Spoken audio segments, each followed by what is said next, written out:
Iming-iming gaji besar dan peluang kerja di luar negeri seringkali memikat bagi banyak warga negara Indonesia yang tengah mencari penghidupan yang lebih baik. Namun di balik janji manis tersebut ternyata adalah modus penipuan. Tidak sedikit yang menjadi korban kasus eksploitasi buruh dan kondisi kerja yang tidak manusiawi. Kerap sekali WNI yang ingin bekerja ke luar negeri terperdaya dengan jeratan agen palsu yang meminta pembayaran sejumlah uang tidak wajar sebagai biaya administrasi atau pemrosesan dokumen. Dijelaskan Kepala Kantor Imigrasi Kelas 1 TPI Samarinda, Washington Saud Dompak penting bagi masyarakat untuk melakukan pengecekan yang teliti. Terjadi belum lama ini dialami oleh salah satu warga Samarinda yang nyaris menjadi korban penipuan.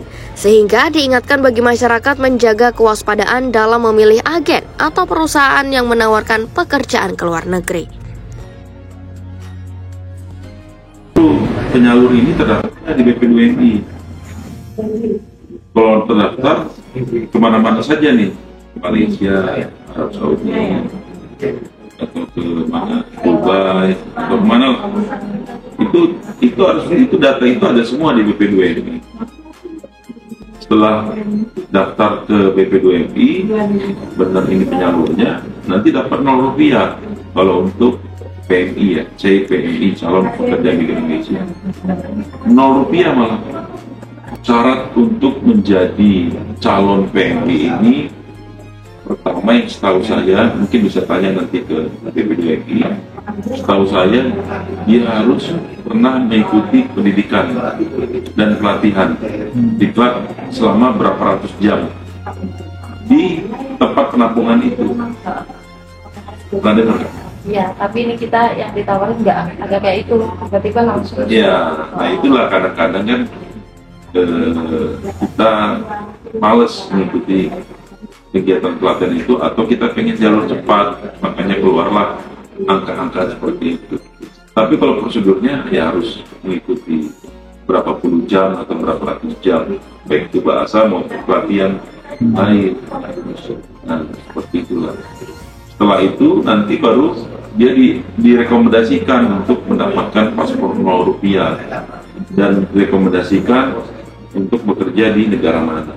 Itulah dari P2MI ini, jalur pekerja migran Indonesia. Gitu. Ya, sekali lagi pesan Pak Dirjen, jelas-jelas kita pasang spanduk di depan, hati-hati TPPO. Jadi banyak sekarang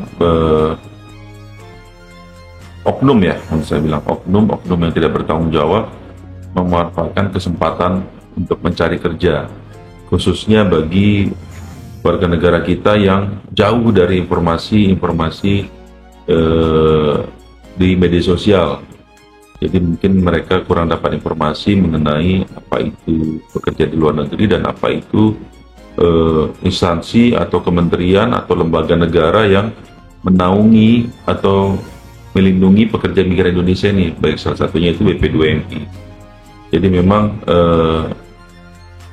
oknum-oknum itu mencari sasaran mereka, masyarakat yang tidak mengetahui banyak, yang diiming-imingi kita pada kerja cepat tanpa melalui prosedur, dan mereka pun tidak banyak yang tergoda sehingga sudah banyak keluar uang, tapi kenyataannya kantornya tidak ada atau penyalur ke negara luarnya tidak ada, kerjasama antar dua penyalur Indonesia dan negara tujuan ini tidak ada, dan penyalur ini tidak terdaftar di BP2MI. Nah, inilah banyak kasus terjadi di Indonesia.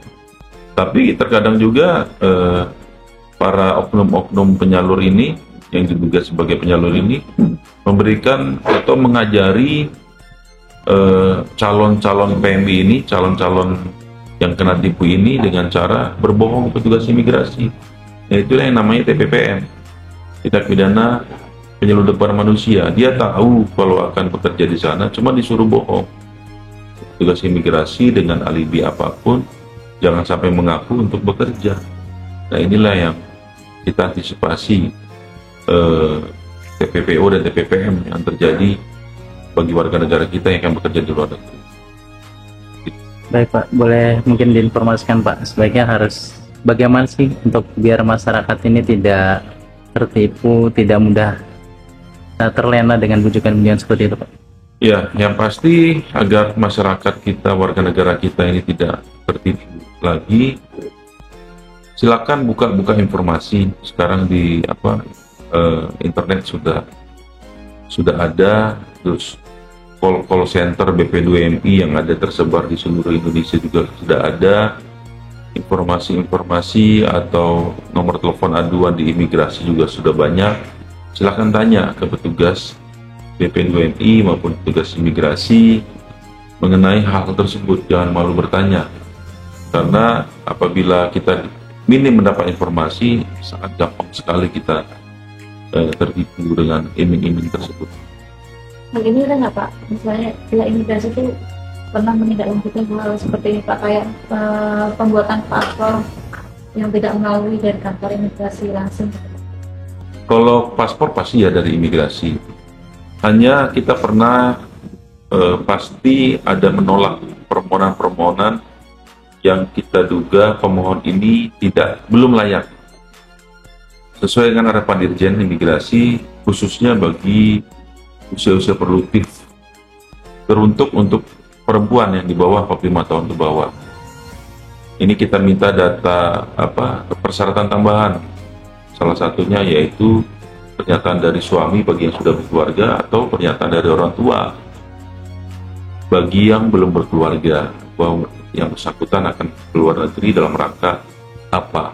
Tapi kalau pengakuannya dalam rangka bekerja, kita akan tunda dulu permohonannya, kita arahkan untuk melaporkan dulu ke BP2MI. Karena untuk para PMI yang ingin bekerja di luar negeri, para pekerja migran Indonesia ini, kita dapat Direktorat Jenderal Imigrasi membuat sebuah kebijakan, yaitu menerbitkan paspor dengan harga Rp0 bagi paspor baru. Jadi kalau dia mengaku sebagai ingin bekerja ke luar negeri, ya mesti kita cek syarat itu terlebih dahulu supaya dia mendapatkan fasilitas Rp0 tetapkan paspor.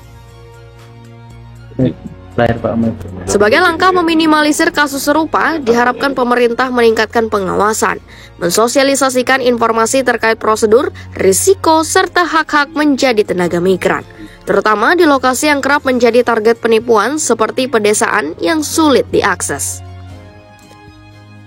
Kita memang sempat ditawarin oleh salah satu agensi Pak ya di Sumatera Barat. Nah, kebetulan waktu itu kita memang tidak mau berburu-buru untuk ikut seperti itu Pak, karena kalau saya lihat memang banyak prosedur yang dilangkai Pak, seperti tidak melalui DP3 PMI atau imigrasi, keterangan imigrasi yang sesuai yang baru saya dapatkan informasinya. Informasinya kemarin sudah bayar berapa sih dapat paspor?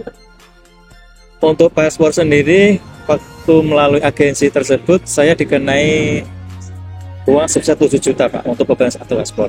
Sedangkan mengenai pembuat paspor sesuai keterangan pihak imigrasi yang baru saya dapatkan kan, itu malah dapat 0 Pak, Rp0 jika kita sesuai dengan aturan atau arahan dari pihak imigrasi. Itu kalau saya pikir itu memang ada indikasi bahwasanya itu memang agensi ilegal, makanya saya batalkan. Nah, setelah mendapat penjelasan dari pihak imigrasi ini Pak, gimana Pak? Selanjutnya apa yang akan Di pekerja TKI? Begini, setelah mendapat informasi dari pihak imigrasi, tentunya saya sangat bersyukur bahwasanya saya mendapat informasi yang cukup. Bagaimana kedepannya nanti saya lebih berhati-hati jika ingin masih berminat untuk menjadi calon tenaga kerja luar negeri Pak. Seperti itu. Bayarnya berapa sih kemarin kalau ini? Untuk mulai Totalnya untuk paspor dan segala macam. Untuk total kemarin kita dikenai biaya sebesar 20 juta Bu, per orang. Itu belum termasuk paspor dan permit yang mereka janjikan seperti itu. Iming-iming gaji berapa kemarin? Untuk gaji variasi Bu. Untuk pekerja untuk laki-laki, kalau untuk daerah Malaysia katanya sekitar Rp2.000 Malaysia. Itu katanya belum termasuk lembur atau sebagainya gitu. Nunung Budi, Nusantara Channel News melaporkan dari Samarinda.